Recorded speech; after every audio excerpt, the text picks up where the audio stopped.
नमस्कार विद्यार्थी मित्रांनो. आज आपण भारतीय राज्यघटनेतल्या सरनाम्यावरती जे काही आयोगाने प्रश्न विचारलेले आहे, त्या प्रश्नांचे आपण आज विश्लेषण बघणार आहोत.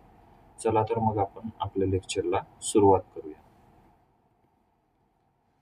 प्रश्न क्रमांक पहिला जो आहे आपला, तो प्रश्न क्रमांक 1 आहे. राज्यसेवा मुख्य परीक्षा जानेवारी 2024 मध्ये झालेल्या मुख्य परीक्षेचा हा प्रश्न आहे. काय आहे? आपल्याला योग्य कथने ओळखायची आहेत. अ मध्ये काय म्हटलंय? भारतीय राज्यघटनेची उद्देश पत्रिका म्हणजे सरनामा ही पंडित नेहरूंद्वारे निर्मित व प्रस्तुत आणि संविधान सभेने स्वीकारलेल्या उद्दिष्टांच्या ठराव यावर आधारित आहे. हे विधान योग्य आहे.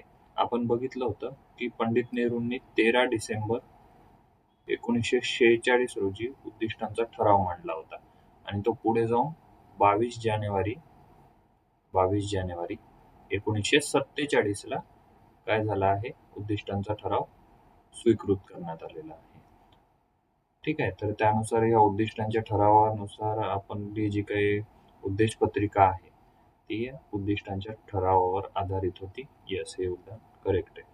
दुसरं विधान आहे एन ए पालखीवाला. आपण काल लेक्चरच्या सुरुवातीलाच पहिली स्लाइड होती आपली, काय होती? एन ए पालखीवाला यांनी कशाबद्दल? उद्देश पत्रिकेबद्दल केलेल्या विधानासंबंधी काय म्हटलं होतं? त्यांनी घटनेचे ओळखपत्र म्हटलं होतं. हे विधान सुद्धा बरोबर आहे. पर्यायी उत्तर काय येणार मग? दोन्ही बरोबर. A and B both are correct. Next, दुसरा प्रश्न आहे आपला, भारत हे गणराज्य आहे म्हणजे काय? राज्यसेवा मुख्य परीक्षा 2024 चा हा प्रश्न आहे. गणराज्य या शब्दाचा अर्थ स्पष्ट करून देताना तुम्हाला मी काल सांगितलेलं.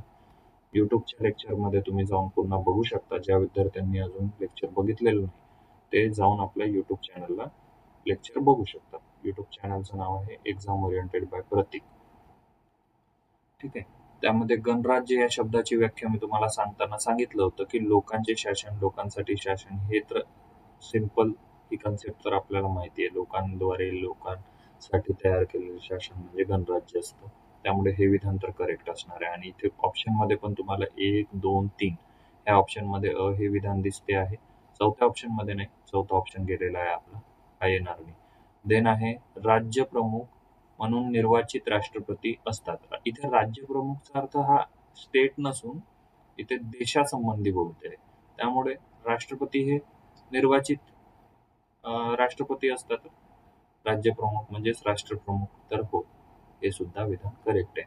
आणि राष्ट्रपती पदासह सर्व पदे सर्व नागरिकांसाठी खुली असतात. हो, हे सुद्धा करेक्ट आहे. आपल्या देशामध्ये राष्ट्रपती हे पद कसं आहे? जन्माद्वारे आणि स्वीकृतीद्वारे, दोन्हीद्वारे जरी आपल्या भारताचा नागरिक असला तरी तो राष्ट्रपती म्हणून निवडणूक लढू शकतो. त्यामुळे हे सुद्धा विधान करेक्ट आहे. गणराज्य या शब्दाच्या व्याख्येमध्ये हे विधान येणार आहे. त्यामुळे ए, बी अँड सी म्हणजे तिन्ही विधान करेक्ट असणार आहेत.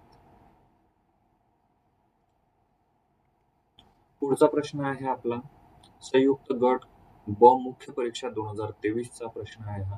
काय आहे? उद्देश पत्रिकेबाबत खालील योग्य विधान आपल्याला ओळखायचं आहे. तर इथे काल मी 3 खटले तुम्हाला सांगितले होते. 3 खटले कोणते कोणते होते? एक होता बेरुबारी युनियन खटला होता 1960 चा. त्यानंतर पुढचा खटला होता 1973 चा. कोणता खटला होता? केशवानंद भारती खटला. केशवानंद भारती खटला. आणि तिसरा खटला होता आपण बघितलेला तो LIC खटला 1995 चा. ठीक आहे. अशा 3 खटल्यांमध्ये सर्वप्रथम बेरुबारी युनियन खटल्यामध्ये सरनामा हा घटनेचा भाग आहे की नाही असा जेव्हा प्रश्न उपस्थित झाला तर बेरुबारी युनियन खटल्यामध्ये सरनामा हा घटनेचा भाग नाही. केशवानंद भारती खटल्यामध्ये सरनामा हा घटनेचा भाग आहे असं सांगण्यात आलं. आणि LIC खटला 1995 मध्ये सरनामा हा घटनेचा अविभाज्य भाग आहे अशा पद्धतीचे वर्णन करण्यात आलेले आहे. चला तर मग त्या आधारावरती आपण हा प्रश्न बघू. अविधान काय? तर बेरुबारी युनियन प्रकरण कधीचं आहे? 1960 मध्ये सर्वोच्च न्यायालयाने असे मत मांडले की उद्देश पत्रिका हा संविधानाचा भाग आहे. भाग आहे म्हटलं होतं का? नाही. म्हणजे हे विधान चुकीचं आहे. ए जर चुकीचं आहे तर ऑप्शन कुठे कुठे ए दिसतंय, इथे ए दिसतंय, इथे ए दिसतंय, वरील सर्व म्हणजे इथे सुद्धा ए असेल. फक्त ब अँड क हे विधान योग्य असणार आहे. अशा पद्धतीने एलिमिनेशनने तुम्ही उत्तर काढू शकता. ठीक आहे. उत्तर काय असणार आहे माझं? पर्याय क्रमांक 2. मात्र आता आपण ब आणि क विधान बघून घेऊ. केशवानंद भारती खटला 1900 कधीचा? 73चा. सर्वोच्च न्यायालयाने उद्देश पत्रिका ही संविधानाचा भाग असल्याचे स्पष्ट केले. येस, हे करेक्ट आहे. LIC ऑफ इंडिया प्रकरण 1995 मधलं काय आहे? सर्वोच्च न्यायालयाने उद्देश पत्रिका संविधानाचा अविभाज्य भाग असं सांगितलं. तर हे सुद्धा विधान असल्याचे म्हटले आहे. हे सुद्धा विधान करेक्ट आहे. म्हणजे बी अँड सी हे उत्तर आहे. बघा, प्रश्न सोडवताना तुम्हाला मुख्य परीक्षेमध्ये प्रश्न सोडवताना वेळेची बचत करायची असते. वेळेची बचत आपल्याला अशा पद्धतीने सुद्धा करता येते. जसं मी तुम्हाला सांगितलं, पहिलं विधान जेव्हा आपल्याला शुअर आहे की इथे काय म्हटलं होतं, सर्वोच्च न्यायालयाने उद्देश पत्रिका हा संविधानाचा भाग नाही म्हटलं होतं. म्हणजे हे विधान कसं असणार आहे? चूक असणार आहे. मग आपल्याला योग्य कथने जर ओळखायची असली तर हे ए जे आहे स्टेटमेंट ते कधीच उत्तरामध्ये असणार नाही. इथे ए आहे त्यामुळे हे एलिमिनेट, इथे ए आहे त्यामुळे हे सुद्धा एलिमिनेट, वरील सर्व या पर्यायामध्ये सुद्धा ए आहे त्यामुळे हे सुद्धा एलिमिनेट होईल. उरला कोणता ऑप्शन? ऑप्शन नंबर बी. म्हणजे फक्त 2. ऑप्शन नंबर 2 हे उत्तर असणार आहे. ब आणि क हे माझे उत्तर असणार आहे. नेक्स्ट क्वेश्चन आहे आपला प्रश्न क्रमांक 4 आहे. PSI मुख्य परीक्षा 2023 चा प्रश्न आहे. काय आहे? खालीलपैकी कोणत्या प्रकरणात सर्वोच्च न्यायालयाने प्रस्तावना हा संविधानाचा अविभाज्य भाग आपण आत्ताच बघितलं. अविभाज्य भाग हा आपण LIC खटल्यामध्ये सुद्धा बघतोय. आणि ना आणखी तुम्हाला एक मी काल स्लाइड मध्ये खाली एक टीप दिलेली, त्यामध्ये काय सांगितलं होतं? 1994चा बोम्मई खटला, SR बोम्मई खटला होता. तो SR बोम्मई खटल्याविरुद्ध भारत संघ ह्या खटल्यामध्ये सर्व प्रस्तावना जी आहे ना, सरनामा, तो घटनेचा अविभाज्य भाग आहे अशा पद्धतीचा निर्णय दिलेला. त्यामुळे हे बी हे माझं उत्तर असणार आहे. गोलकनाथ प्रकरण नाहीये त्याचं उत्तर.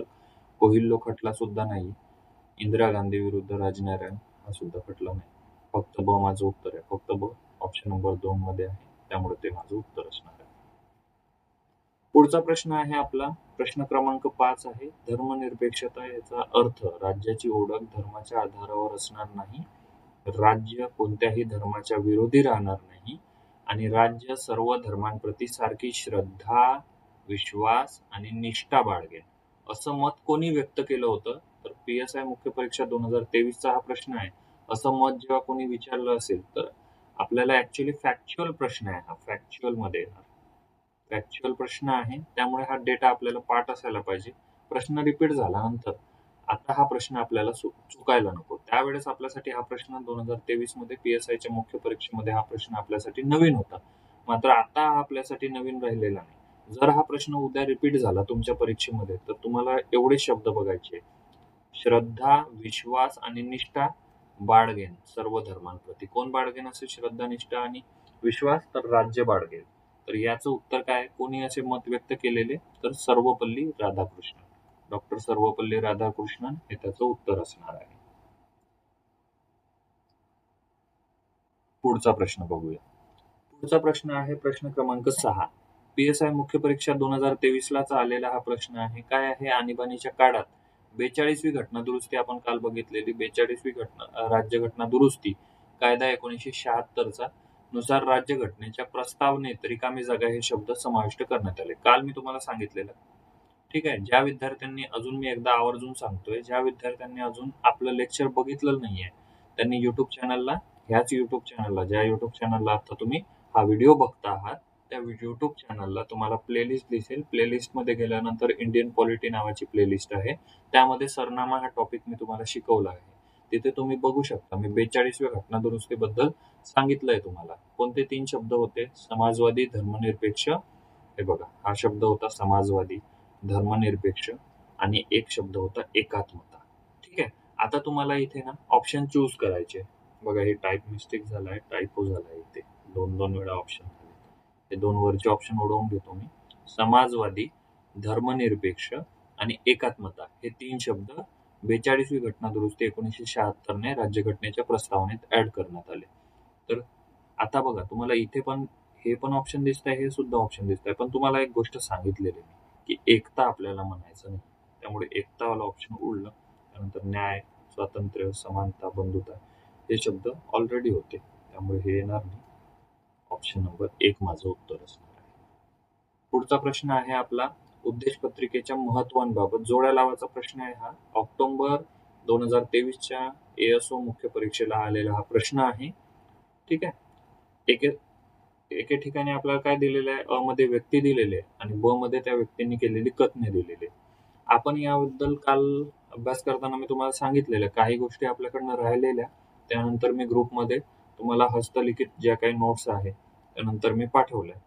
त्यामध्ये मुंशी म्हटल्याबरोबर आपण काय लक्षात ठेवणार होतो, कुंडली हा शब्द लक्षात ठेवणार होतो. त्यानंतर पंडित ठाकूरदास भार्गव यांनी आत्मा म्हटले होते कशाला, उद्देश पत्रिकेला. त्यानंतर अर्नेस्ट बारकर यांच्यासाठी आपण की नोट हा शब्द लक्षात ठेवायचा आहे. एम हिदायतुल्ला यांनी काय म्हटलंय की अमेरिकेच्या स्वातंत्र्याच्या घोषणेप्रमाणे आपली उद्देश पत्रिका आहे. एम हिदायतुल्ला हा जर शब्द तुम्हाला दिसला, हे या व्यक्तीचं नाव दिसलं तर लक्षात ठेवा या व्यक्तीने काय म्हटलं आहे, उद्देश पत्रिकेबाबत काय विधान केलेलं आहे, अमेरिकेच्या स्वातंत्र्याच्या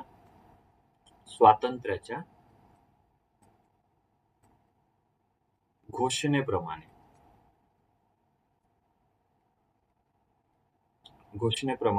काय आहे, आपली उद्देश पत्रिका आहे असं म्हटलं होतं. ठीक आहे. अमेरिकेमध्ये हा म हा शब्द आहे आणि इथे मोहम्मद हिदायतुल्ला. ठीक आहे. एम हिदायतुल्ला, मोहम्मद हिदायतुल्ला काय आहे, अमेरिकेच्या स्वातंत्र्याच्या घोषणेप्रमाणे. अर्नेस्ट बारकर हा काय म्हणतो, की नोट म्हणतो ना, नोट मध्ये हा ट आहे आणि इथे अर्नेस्ट मध्ये हा ट दिसतोय तुम्हाला, राहील लक्षात. अशा पद्धतीने काहीतरी ट्रिक करा तुम्ही, तेव्हा तुम्हाला लक्षात येईल. त्यानंतर पंडित ठाकूरदास भार्गव याच्यावरती ना आयोगाने भरपूरदा या व्यक्तीवरती प्रश्न विचारलाय आणि त्याचं उत्तर नेहमी आत्मा आहे दिले. ठीक आहे. पंडित ठाकूरदास भार्गव असं म्हटलं ना तर आत्मा हा शब्द. आता तुम्ही लक्षात कसं ठेवणार बघा, तुम्हाला एक ट्रिक सांगतोय. ट्रिक हा आपल्या अभ्यासाचा भाग नाही. ट्रिकला तुम्ही गमतीशीर ट्रिक आणि लक्षात ठेवण्याचा भाग म्हणूनच घ्या, नाहीतर तुम्ही काय कराल त्याच्यामध्ये काय जाती धर्म असं काय आणू नका. पंडित काय करतात, आत्म्याला शांती देण्यासाठी ती पूजा वगैरे केल्या जाते ना, कोणाकडनं करणार आपण, पंडितांकडनं करणार. पंडित हा व्यक्ती आहे, आत्मा हा शब्द लक्षात ठेवता येईल. के एम मुंशी काय आहे, कुंडली. के एम मुंशी कुंडली होरोस्कोप आपण काल बघितलेलं. इथे के आहे, इथे कुंडली आहे, लक्षात ठेवा. के एम मुंशी कुंडली, पंडित ठाकूरदास भार्गव आत्मा, अर्नेस्ट बारकर आपल्याला की नोट, त्यानंतर की नोट लक्षात ठेवायचं आहे. एम हिदायतुल्ला, मोहम्मद आहे हा शब्द, अमेरिका म्हणून त्यामधलं मे हा शब्द लक्षात ठेवला आपण, अमेरिकेच्या स्वातंत्र्याच्या घोषणेसारखी आहे. नेक्स्ट पुढचा प्रश्न घेऊया आपण, उत्तर सांगायचं राहिलं. ठीक आहे. के एम मुंशी काय आहे, कुंडली आहे, म्हणजे 4 असणार आहे. 4 कुठे दिसतंय, इथे दिसतंय, त्यामुळे हे पहिलं ऑप्शन, दुसरं ऑप्शन गेलं. त्यानंतर पंडित ठाकूरदास भार्गव यांनी आत्मा म्हटलंय, इथे पण एक आहे, इथे पण एक आहे. त्यानंतरचा व्यक्ती अर्नेस्ट बारकर यांनी काय म्हटलंय, की नोट म्हटलंय, इथे 3 आहे, इथे 3 नाही, हे गेलं, हे उत्तर असणार आहे. एम हिदायतुल्लांनी अमेरिकेच्या स्वातंत्र्याच्या घोषणेसारखं म्हटलंय, त्यामुळे हे योग्य जुळत आहे. त्यामुळे 7चं उत्तर काय असणार आहे, ऑप्शन नंबर 4 माझं उत्तर असणार आहे. पुढचा प्रश्न घेऊ आपण. प्रश्न क्रमांक 8 आहे. काय आहे, भारतीय संविधानाच्या उद्देश पत्रिकेबाबत विधान. फॉरेस्ट मुख्य परीक्षा एप्रिल 2023 ची मुख्य परीक्षा होती. ऑब्व्हियसली आत्ताचे जे हे सगळ्या गोष्टी, पंडित ठाकरदास भार्गव आपण पंडित वरून लक्षात ठेवलेला, आत्मा हा शब्द, आत्मा. एम हिदायतुल्ला अमेरिकेच्या स्वातंत्र्याच्या घोषणेप्रमाणे. के एम मुंशी, के वरनं काय लक्षात ठेवलेला आपण, कुंडली हा शब्द लक्षात ठेवलेला. ठीक आहे. एन ए पालखीवाला यांनी काय म्हटलं होतं, ओळखपत्र म्हटलं होतं, ओळखपत्र. ठीक आहे. आता ह्या पद्धतीने आपण जोड्या लावल्या तर ए ला 2 दिसलं पाहिजे. ए ला 2 कुठे दिसतंय, ए ला 2 इथे दिसतंय, इथे दिसतंय. बी ला 1 येणार का, बी इथे आहे. याची थोडी रचना चुकली आहे माझ्याकडनं, मात्र थोडं लक्षात घ्या तुम्ही कशा पद्धतीने करता येईल. आत्मा हा शब्द इथे दिसतोय, बी ला 1 इथे पण आहे, इथे पण आहे. सी ला काय दिसला पाहिजे तुम्हाला, एम हिदायतुल्ला अमेरिका इथे दिसणार तुम्हाला. त्यानंतर के एम मुंशी 4थ्या ऑप्शन होते, म्हणजे ऑप्शन नंबर 4 हे माझं उत्तर असणार आहे. चला नेक्स्ट प्रश्न बघूया आपण. 42व्या घटना दुरुस्तीने 1976ची 42वी घटना दुरुस्ती जी आहे ते भारतीय राज्यघटनेच्या सरनाम्यात कोणते शब्द समाविष्ट करण्यात आले? मला सांगितलं मी समाजवादी, धर्मनिरपेक्ष आणि एकात्मता एक शब्द होता. एकात्मता. एकात्मता हा शब्द आहे, त्यालाच अखंडता असं सुद्धा म्हणतो आपण. आणि इंग्रजीतला शब्द आहे इंटिग्रिटी. इंटिग्रिटी. ठीक आहे, इंटिग्रिटी. हे 3 शब्द लक्षात ठेवायचे. ऑप्शन नंबर काय असणार आहे उत्तर? ऑप्शन नंबर 1 माझं उत्तर असणार आहे.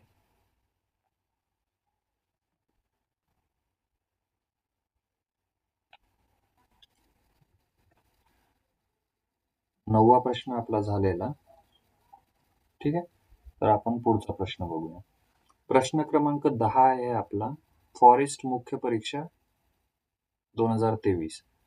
भारतातील धर्मनिरपेक्षतेविषयीचे खालीलपैकी कोणते विधान चुकीचे आहे? आपल्याला चुकीचे विधान निवडायचं आहे. पहिलं विधान काय? धर्मनिरपेक्षतेचा अर्थ असा नाही की राज्याच्या धर्माचा प्रतिशत्रुभाव आहे. तिचा अर्थ असा आहे की राज्याने विविध धर्मांच्या संदर्भात तटस्थ राहायला हवे. हे विधान योग्य आहे. चुकीचं निवडायचं आहे आपल्याला, हे उत्तर येणार नाही. प्रत्येक धार्मिक संप्रदायास अथवा संघटनेस कोणती कर्मकांडे अथवा उत्सव त्यांच्या धर्माच्या तत्वानुसार आवश्यक आहेत हे ठरवण्याची पूर्ण स्वायत्तता आहे. हो, हे सुद्धा करेक्ट आहे. त्यानंतर कोणतेही विशिष्ट कर्मकांड अथवा पूजा अर्चा त्या धर्माच्या तत्वानुसार आवश्यक आहे किंवा नाही हे ठरवण्याचा अधिकार न्यायालयास नाही. नाही म्हटलंय, आहे असा अधिकार न्यायालयास आहे. त्यामुळे चुकीचं विधान आपल्याला विचारलेलं. ऑप्शन नंबर 3 हे माझं उत्तर असणार आहे. पुढचा प्रश्न बघूया आपण. राज्यसेवा मुख्य परीक्षा 2023चा हा प्रश्न आहे. काय आहे प्रश्न? खालीलपैकी कोणत्या खंडात जगातील सर्वात अधिक धर्मनिरपेक्ष राज्य आहेत? धर्मनिरपेक्षता ही संकल्पना जी आहे ना, ती युरोपपासून उदयास आली. त्यामुळे युरोपमध्येच सर्वाधिक धर्मनिरपेक्ष राज्य आहेत. हे बघा, एक गोष्ट मी तुम्हाला काल सांगितलेली शिकवताना, काय की धर्मनिरपेक्ष जो शब्द आहे त्याचा एक पॉझिटिव्ह अर्थ आहे, एक निगेटिव्ह अर्थ आहे. भारतामध्ये पॉझिटिव्ह अर्थ घेतला जातो आणि संपूर्ण जगामध्ये त्याचा निगेटिव्ह अर्थाने घेतलं जातं. मात्र आपण भारताच्या राज्यघटनेत त्याचा पॉझिटिव्ह अर्थ घेतो.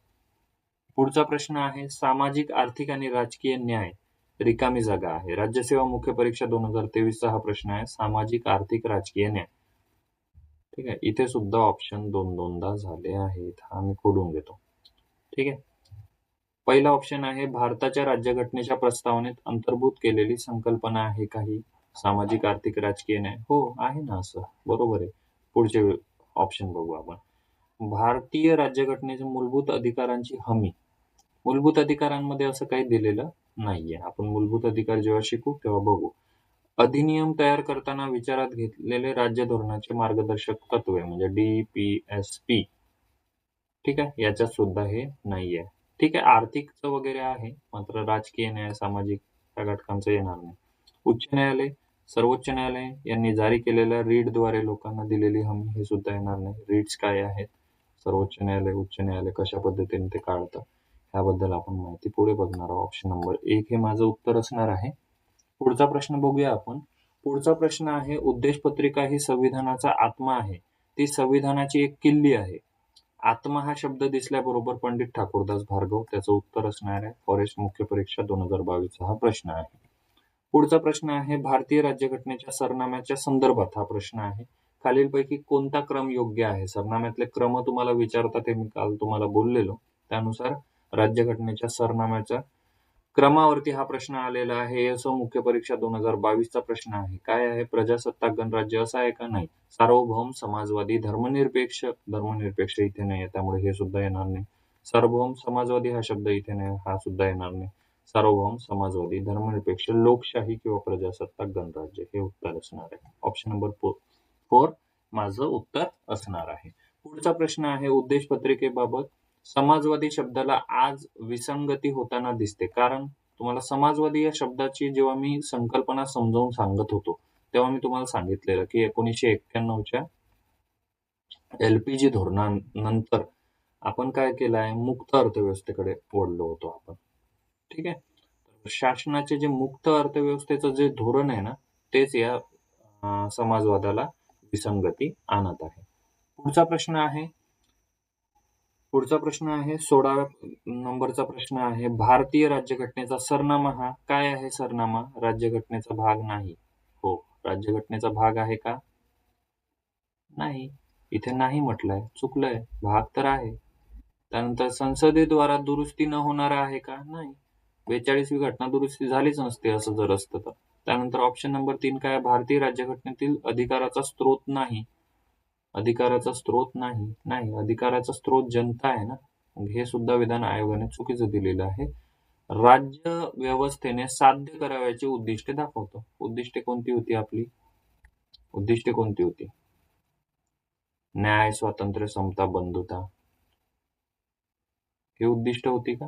उद्दिष्टे कोणती होती एकदा लक्षात घ्या तुम्ही. चला, पुढचा प्रश्न आहे, योग्य विधान ओळखा. योग्य विधान ओळखा. एक्साइज सब इन्स्पेक्टर मुख्य परीक्षा 2022 हा प्रश्न आहे.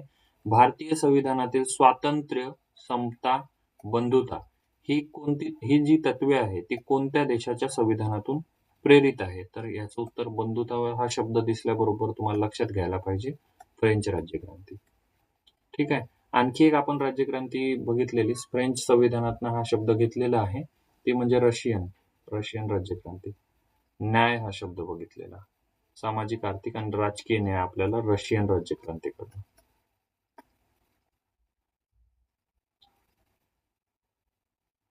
रशियाच्या घटनेवरून आपण घेतलेला आहे. पुढचा प्रश्न आहे, जवाहरलाल नेहरू यांनी, आणि हा आपला शेवटचा प्रश्न आहे आजचा 18 नंबरचा. ठीक आहे. जवाहरलाल नेहरू यांनी 1946 मध्ये जो 13 डिसेंबर